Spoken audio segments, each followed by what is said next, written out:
افغانستان راشن بشي زرغون بشي وطن افغانستان وزرو کې می کړه دې جانان افغانستان. مننه کې هله احترامات هله د ټول بر روغ جوړ او صحتمند وي.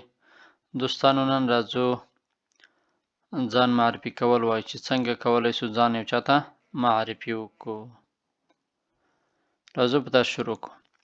Deutsch von A1 bis C1 الماني ژبه له A1 تر C1 پورې. Vorstellung معرفي کول یا ځان پېژندل. Ich heiße محمد فهیم. زما نوم محمد فهیم ده یا زه محمد فهیم نومیږم. Ich bin محمد فهیم. زه محمد فهیم یم. Mein Name ist محمد فهیم. زما نوم محمد فهیم ده. په دغو دریو طریقو سره کولای شو چاته خپل نوم ووایو. Ich komme aus Afghanistan. زه له افغانستانه راغلی. Ich wohne in Graubünden.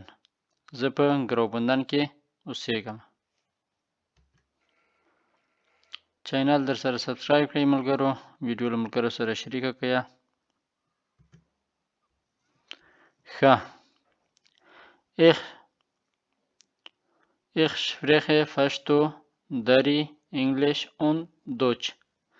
زه خبرې کوم په پښتو باندې، دری باندې، انګلیسي او الماني باندې.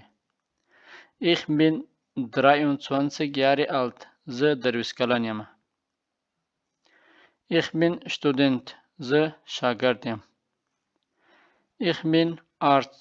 زه ډاکټر یم. Ich bin ledig. زه مجرد یم. Ich bin verheiratet. زه متأهل یم. دا جملې دي دوستانو، دا سره یاد کړئ، زده کړئ چې کله ځان چاته معرفي کوئ کولی شئ ورنه استفاده وکړئ. ښه، ادامه ورکوو. Ich habe keine Kinder. زه ماشومان نه لرم. Kinder ماشومان. Ich habe ein Kind. زه یو ماشوم لرم.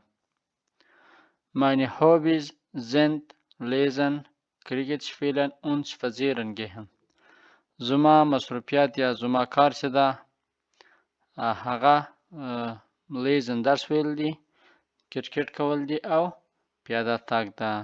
spazieren gehen معنا پیاده تګ. Ich habe Wirtschaft studiert. ما اقتصاد ویلی دی. Wirtschaft اقتصاد.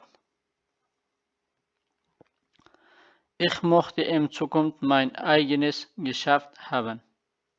زه غواړم په آینده کې خپل کاروبار ولرم. In Zukunft آینده. eigenes Geschäft معنا خپل کاروبار. haben لرل. Ich arbeite seit 8 Jahren als Lehrer. زه کار کوم له 8 کلونو راهیسې په حیث د استاد. Lehrer استاد.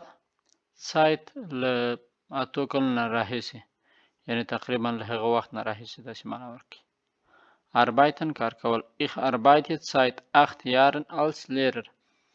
زه له 8 کلونو راهیسې را په دې خوا په حیث د استاد کار کوم. Ali ist mein Bruder. Ali زما ورور ده. هغه دوستانو جملات چې څنګه ځان چاته معرفي کو، کوشش کوئ در سره زده کړئ ځکه زیاتره وخت ته پکارېږي. ښه، راځو د لغتونو برخو ته. د ورتر لغتونه. Der Stuhl چوکۍ. Ich sitze auf dem Stuhl. زه په چوکۍ باندې کېنم. Das Zimmer اتاق. Ich putze mein Zimmer. زه مې خپل اتاق پاکوم. Das Bett بستره یا کټ. Ich schlafe im Bett. زه په کټ یا بستره کې ویده کېږم. Bett تخت یا کټ ته وایي یا بسترې ته وایي. دا دوستانو د نن ورځې درس. کوشش وکړئ ویډیو له ملګرو سره شریکه کړئ، درس زده کړئ. تر بیا بلې ویډیو. د الله په امان.